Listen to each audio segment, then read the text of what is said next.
नमस्कार दोस्तों, मैं आपका होस्ट और दोस्त शुभम चंदेल। दोस्तों, आज से हम प्रारंभ करने वाले हैं एमपी टेट वर्ग 3 की संपूर्ण सिलेबस के आधार पर आपको नोट्स और वीडियो के आधार पे संपूर्ण अध्ययन कराए जाएंगे।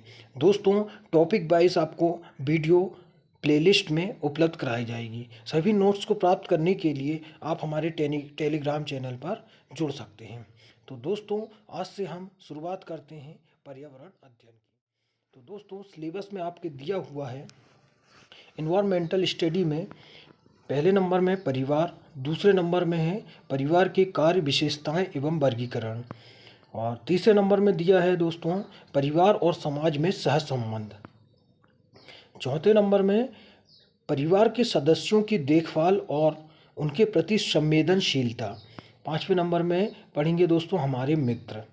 मैकाइवर महोदय के द्वारा बताया गया है दोस्तों, परिवार की महत्ता इतनी महत्वपूर्ण है कि व्यक्ति परिवार के लिए जीवन पर्यंत परिश्रम करते रहता है। परिवार में और कौन कौन सी चीज़ें पाई जाती हैं दोस्तों, देखेंगे। परिवार शब्द फैमिली का ही हिंदी रूपांतरण है। फैमिली शब्द की उत्पत्ति लैटिन शब्द फैमुलस से हुई है। परिवार में पति पत्नी और बच्चों का होना अनिवार्य है। दोस्तों, ऐसे में किसी एक के अभाव से वह परिवार न रहकर गृहस्थ का रूप ले लेता है। सभी परिवार गृहस्थ तो होते हैं, लेकिन सभी गृहस्थ परिवार नहीं होते। परिवार से ही बालक की प्रारंभिक शिक्षा प्रारंभ होती है। प्रेम, सहयोग, अनुशासन आदि गुण सीखना परिवार का एक महत्वपूर्ण कारक माना जाता है। मैकाइवर एवं पेज के द्वारा बताया गया परिवार के बारे में जानते हैं दोस्तों। परिवार पर्याप्त निश्चित यौन संबंध द्वारा परिभाषित एक ऐसा समूह है जो बच्चों के पालन पोषण की उचित व्यवस्था करता है। परिवार के कार्य दो प्रकार से बताए गए दोस्तों। जो मैकाइवर महोदय के द्वारा कार्यों को दो प्रकार से बांटा गया है, आवश्यक कार्य और अनावश्यक कार्य। पहले नंबर में आवश्यक कार्य घर के सभी दैनिक एवं अन्य कार्य शामिल हैं, और दूसरे नंबर में अनावश्यक कार्य जैसे दोस्तों मनोरंजन, शैक्षणिक, लैंगिक व प्रजनन क्रियाकलाप। दोस्तों, इसी के साथ हम परिवार की विशेषताओं के बारे में जानेंगे। वंशानुगत संबंध एक पीढ़ी से दूसरी पीढ़ी की प्राप्त होते हैं। सामाजिक संस्था इकाई के रूप में कार्य करता है। इसके बाद दोस्तों आर्थिक व्यवस्था आर्थिक स्थिति बेहतर करने की कोशिश करता है।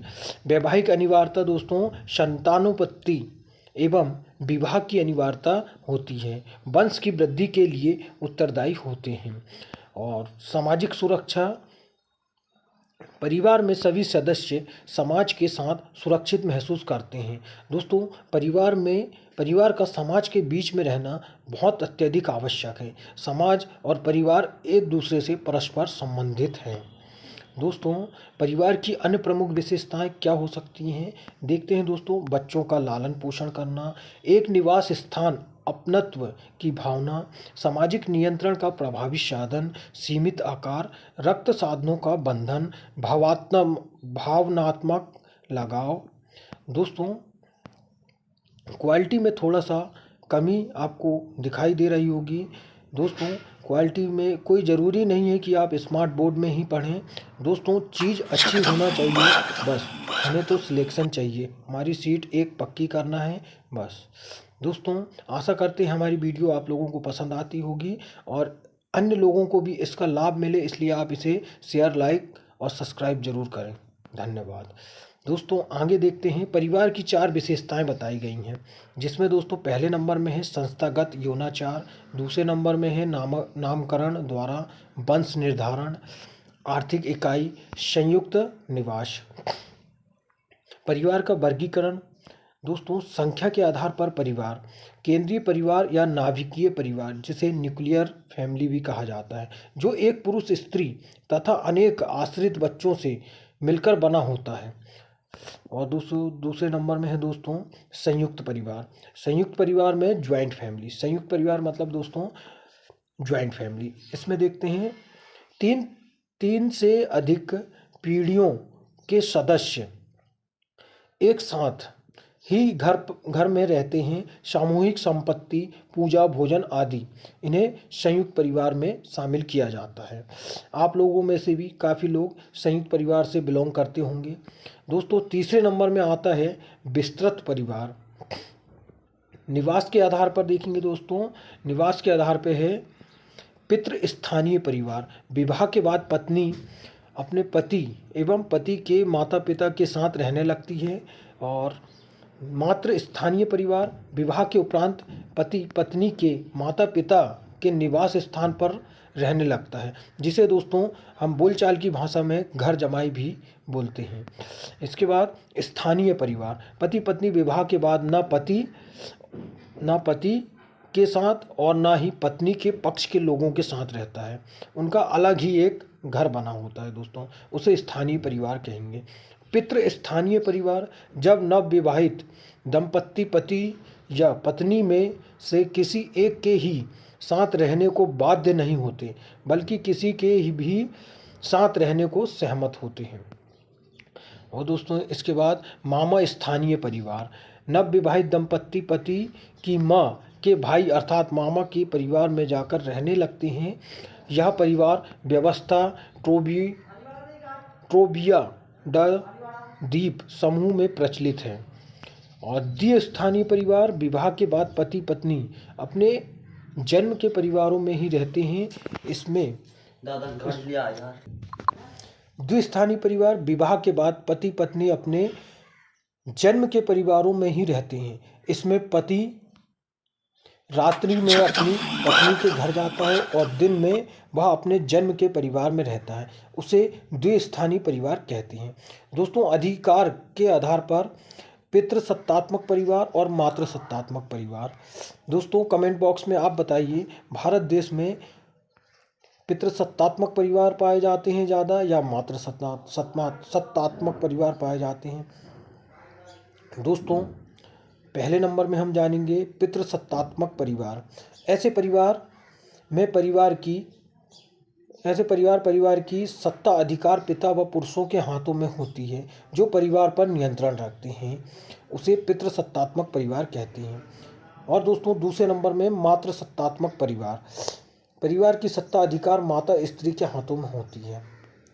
अधिकार के आधार पर, उत्तराधिकार के आधार पर पितृमार्गी परिवार और मातृमार्गी परिवार। पितृमार्गी परिवार में क्या होगा, उत्तराधिकार के नियम पितृपक्ष के आधार पर निर्धारित होते हैं। मातृमार्गी परिवार मातृपक्ष के आधार पर निर्धारित होते हैं। वंश के आधार पर क्या होता है दोस्तों, देखते हैं। पितृवंशीय परिवार, वंश परंपरा पिता के नाम से चलती है। हमारे यहाँ तो दोस्तों भारत देश में पितृवंशीय परिवार ही ज़्यादा पाए जाते हैं। मातृवंशीय परिवार क्या होते हैं दोस्तों, वंश परंपरा माँ के नाम, माँ से पुत्रियों को वंश नाम प्राप्त होता है। उभयवाही परिवार क्या होता है दोस्तों, उभयवाही परिवार वंश परंपरा वंशानुगत संबंध पर न होकर निकट के संबंधियों पर समान रूप से आधारित होते हैं। द्विनामी परिवार, ऐसे परिवार में एक व्यक्ति एक साथ अपने दादा और नानी से संबंध रखता है। विवाह के आधार पर होने वाले परिवर्तन देखेंगे दोस्तों। एक विवाह परिवर्तन क्या होता है, एक पुरुष व एक स्त्री व इनके अविवाहित बच्चे शामिल होते हैं, उन्हें एक विवाह परिवार कहेंगे। बहुविवाही परिवार क्या होते हैं दोस्तों, ऐसे परिवार में एक साथ एक से अधिक जीवन साथी शामिल होते हैं, उन्हें हम बहुविवाही परिवार कहते हैं। ऐसे परिवार के अनेक रूप पाए जाते हैं। देखते हैं दोस्तों इनके अनेक रूप। बहुपत्निक परिवार, एक पुरुष एक से अधिक स्त्रियों से विवाह कर सम्मिलित होते हैं, उन्हें बहुपत्निक परिवार कहते हैं। दोस्तों नाम से ही इसका समझ में आ रहा है, बहुपत्नी मतलब एक से अधिक स्त्रियों से विवाह करने वाला परिवार बहुपत्निक परिवार कहलाता है। भारत में ऐसे परिवार नागा, बेगा, गोंड जनजातियों में पाए जाते हैं। बहुपति विवाह परिवार, एक स्त्री एक से अधिक पुरुषों से विवाह करती है। ऐसे परिवार जौनसार, बाबर की खस, नीलगिरी की टोड़ा एवं मालाबार की नायर जनजाति तथा तिब्बत में पाए जाते हैं, जहाँ पे दोस्तों बहुपति विवाह अधिक प्रचलित है। समूह विवाह परिवार, जब कई भाई कई पुरुष मिलकर स्त्रियों के एक समूह में विवाह करते हों तथा सभी पुरुष सभी स्त्रियों के समान रूप से पति हों, उन्हें समूह विवाह परिवार में रखा जाएगा। परिवार का महत्व दोस्तों, आइए जानते हैं परिवार का महत्व क्या होता है। परिवार ही वह स्थान है जहाँ सर्वप्रथम बालक का समाजीकरण होता है। बालक परिवार के बड़े लोगों के आचरण व्यवहार का अनुसरण करता है। दोस्तों आप लोगों ने देखा होगा, आपके यहाँ भी छोटे छोटे जो बच्चे होते हैं वह बड़े लोगों की नकल करते हैं। जैसे बड़े लोगों का आचरण और व्यवहार रहता है, बच्चे भी वैसा ही करना सीख जाते हैं। माता पिता के स्वास्थ्य और शारीरिक रचना का प्रभाव उनके बच्चों पर भी पड़ता है। बालक को सही वातावरण उपलब्ध करवाने की जिम्मेदारी परिवार की होती है। बालक को सही वातावरण उपलब्ध कराने की जिम्मेदारी परिवार की होती है। बालक की नियमित दिनचर्या का प्रभाव उसके शारीरिक मानसिक विकास पर पड़ता है। नियमित करने की जिम्मेदारी परिवार की होती है दोस्तों। और देखते हैं दोस्तों आगे, बालक के उचित शारीरिक मानसिक विकास के लिए परिवार से प्रेम एवं सुरक्षा की भावना का भी अहम योगदान होता है। खेल व्यायाम आदि व्यवस्था परिवार की जिम्मेदारी होती है दोस्तों। बच्चों को खेल व्यायाम आदि व्यवस्था का करना एक परिवार के मुखिया एवं परिवार के सभी सदस्यों की एक अहम महत्वपूर्ण भूमिका होती है। बालक के मानसिक विकास वंशानुक्रम का योगदान माता पिता से प्राप्त होता है। भाषा विकास कैसा होता है दोस्तों, देखते हैं। माता पिता परिवार के अच्छे संबंध का प्रभाव बालक पर पड़ता है। अच्छी आर्थिक स्थिति वाले परिवार बालक पौष्टिक भोजन प्राप्त करता है। शिक्षा खेल मनोरंजन के अवसर उसे आसानी से प्राप्त हो जाते हैं। माता पिता की शिक्षा का बालक के मानसिक विकास पर भी प्रभाव पड़ता है। दोस्तों पारिवारिक संबंध देखते हैं क्या होते हैं। संबंध रक्त विवाह भावनाओं के आधार पर एक दूसरे से जुड़े होते हैं। बालक परिवार रिश्तेदारों आदि से प्रत्यक्ष परोक्ष रूप से आदर्शों मूल्यों रीति रिवाजों एवं विश्वासों आदि को धीरे धीरे सीखता है। बालक प्रेम सहानुभूति सहनशीलता तथा सहयोग आदि अनेक सामाजिक गुणों को परिवार से ही सीखता है। अनावश्यक आवश्यक नहीं प्रत्येक बालक के परिवार में चाचा चाची बुआ फूफा आदि हों। आवश्यक नहीं है दोस्तों कि सभी बच्चों के चाचा चाची हों या बुआ फूफा हों। काफ़ी परिवार ऐसे होते हैं जिनका एक ही भाई है, एक ही लड़का था, तो उनके चाचा तो होंगे नहीं। तो दोस्तों ऐसे परिवार भी होते हैं। कक्षा में मौजूद बच्चों की पारिवारिक विविधता के बारे में शिक्षक को जानकारी देना चाहिए। परिवार संबंधों का वर्गीकरण दोस्तों, परिवार संबंधों का वर्गीकरण दो प्रकार से किया गया है, जिसमें पहला नंबर है वैवाहिक संबंध और दूसरा नंबर है संरक्त संबंध। दोस्तों देखते हैं दोनों को। वैवाहिक संबंध क्या होते हैं। वैवाहिक संबंध विवाह के कारण उत्पन्न होते हैं, जैसे दोस्तों पति पत्नी सास बहू, ये विवाह के ही बाद इनका संबंध या इनका रिश्ता होता है। दोस्तों संरक्त मतलब रक्त संबंधी, रक्त के आधार पर बनते हैं। माता पिता पुत्र पुत्री आदि रक्त संबंध के अंतर्गत आते हैं। परिवार के अन्य प्रमुख कार्य क्या क्या होते हैं। आज तक कोई भी ऐसा संगठन नहीं बना है जो परिवार का स्थान ले सके। दोस्तों आप लोगों ने भी देखा होगा, परिवार का स्थान कोई नहीं ले सकता। परिवार में सभी सदस्य एक अपनी महत्वपूर्ण भूमिका निभाते हैं। जैविक कार्य यौन इच्छाओं की पूर्ति, संतानोत्पत्ति एवं प्रजाति की निरंतरता के लिए जैविक कार्य एक महत्वपूर्ण कार्य है।